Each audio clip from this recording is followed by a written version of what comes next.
Assalamualaikum warahmatullahi wabarakatuh.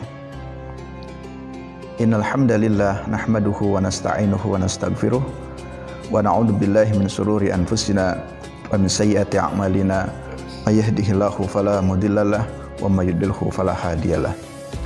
Asyhadu an la ilaha illallah wahdahu la syarikalah wa asyhadu anna Muhammadan abduhu wa rasuluhu la nabiyya ba'dah. Allahumma shalli wa sallim wa barik ala Muhammadin wa ala alihi wa sahbihi ajma'in, amma ba'du. Qala Allah ta'ala fil Qur'anil Karim, a'udzu billahi minasyaitonir rajim. Ya ayyuhalladzina amanu ittaqullaha haqqa tuqatih wa la tamutunna illa wa antum muslimun. Wa qala sallallahu alaihi wasallam, fa inna asdaqal haditsi kitabullah wa inna afdalal huda huda nabiy sallallahu alaihi wasallam. Wa syarrul umuri muhdatsatuha wa kullu muhdatsatin bid'ah wa kullu bid'atin dhalalah wa kullu dhalalatin finnar. Jemaah sekalian yang dirahmati Allah Subhanahu wa taala, kajian pada kesempatan kali ini kita akan mengkaji surat Al-Baqarah ayat 168.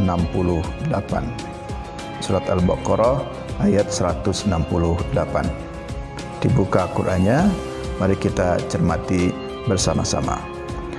Allah Subhanahu wa taala berfirman, a'udzu billahi minasyaitonir rajim.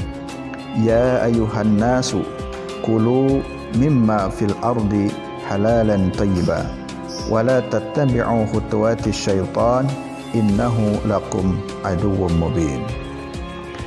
Ya ayyuhan nasu, wahai sekalian manusia, kulu, makanlah, mimma fil ardi, apa-apa yang ada di muka bumi ini, halalan thayyiban, yang dimakan itu adalah yang halal lagi yang thayyib, baik.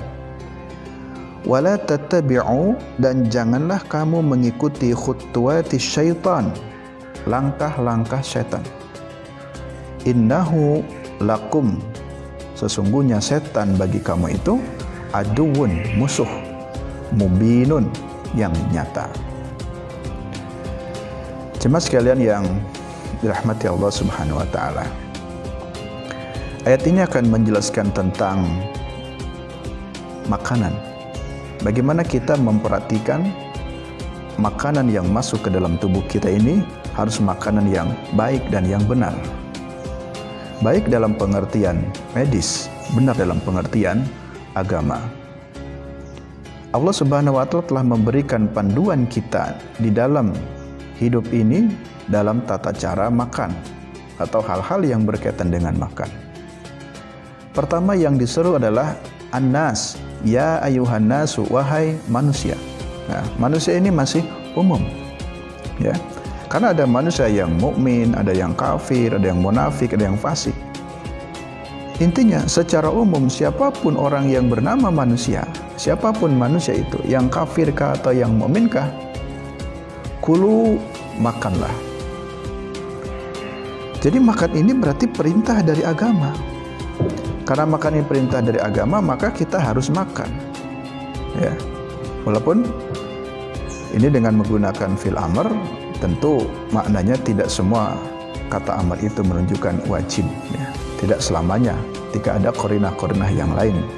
Nah, kulu di sini para ulama bersepakat bahwa makna kulu dengan menggunakan amr maknanya adalah boleh, bukan wajib. Jadi hukum makan itu adalah boleh. Tetapi kebolehan ini bisa berubah. Dalam kondisi tertentu makan itu bisa menjadi wajib hukumnya, dalam kondisi tertentu bisa jadi haram hukumnya. Ya. Nah, maka kita maknai kulu, makanlah, ini perkara yang mubah. Jadi pengertiannya kita harus makan.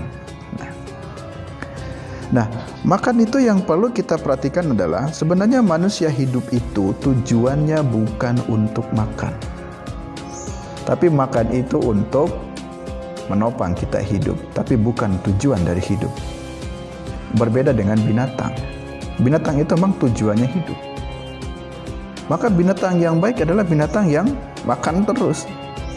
Karena harga binatang itu dilihat dari tubuhnya. Jadi semakin banyak makannya, semakin besar tubuhnya, harganya semakin mahal. Tapi manusia bukan diukur dari seberapa besar tubuhnya. Sehingga tidak perlu memperbanyak makan. Makan dalam pengertian seperlunya saja. Karena makan bukan tujuan hidup kita untuk makan, tapi makan itu adalah untuk hidup. Ya. Ini apa yang harus dimakan? Ya, rambu-rambu di dalam bab makanan ini ada dua. Pertama, yang harus dimakan itu halalan, yang halal. Kemudian yang kedua, thayyiban, yang baik. Halalan ini sangat prinsip sekali di dalam beragama. Kita sebagai orang Islam harus memperhatikan makan makanan yang halal. Karena ada makanan yang haram. Makanan yang haram tentu berkebalikan dari yang halal, tidak boleh dikonsumsi. Kenapa? Banyak akibatnya. Pertama, akibatnya kita berdosa. Yang kedua, bisa saja di dunia pun menyebabkan penyakit. Karena hikmah dari pengharaman makanan itu, di dalam sesuatu itu mesti ya tersimpan hikmah yang besar, mungkin mengandung madarat yang besar jika yang haram-haram itu kita makan. Salah satu contoh di dalam ayat yang lain, masih dalam surat Al-Baqarah, tapi pada ayat 173-nya. Allah menjelaskan, innama harrama alaikumul maitata waddama walahmal khinzir wa ma ukhila bihi li ghairillah. Jadi ada empat ya, jadi ada empat makanan yang diharamkan oleh Allah. Pertama, al-maitah, bangkai. Bangkai ini haram. Contoh, ayam itu halal. Tapi kalau ayamnya sudah mati, atau kita dengan istilah tiren, mati kemarin, lalu kemudian dijual, dikonsumsi, kita makan ke perut kita, dosa, haram. Secara medis tentu akan ada akibat lain. Ini maitatah, bangkai.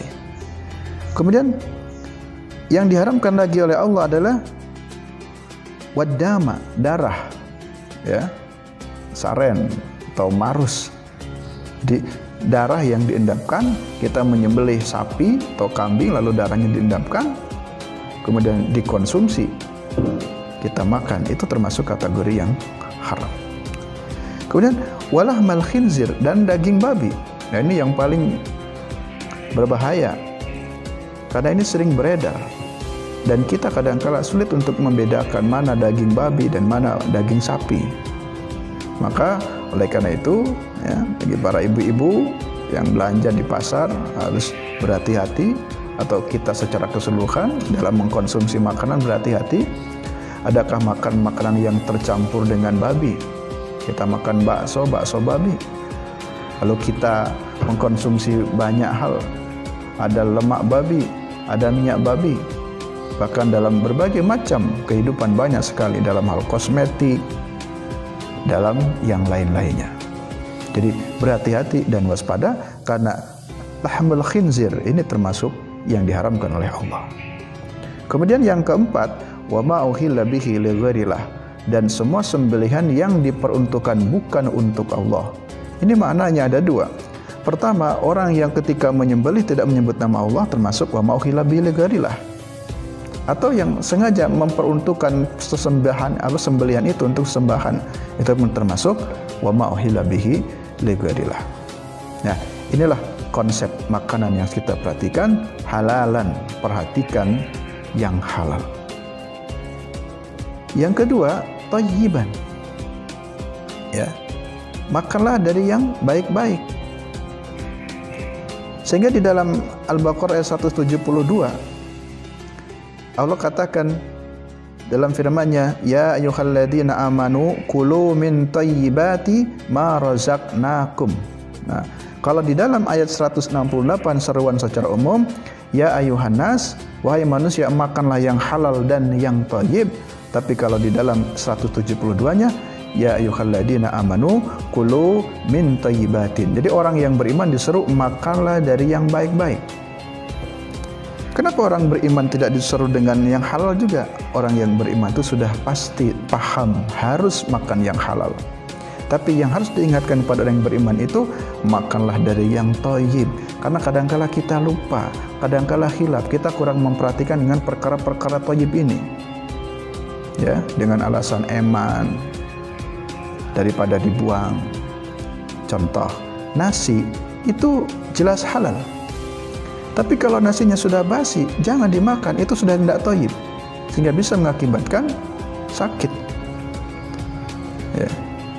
Konon katanya pada kondisi sekarang penyakit virus COVID-19 itu salah satunya karena dari pola dan perilaku manusia tidak memperhatikan perkara-perkara mana yang halal, mana yang haram.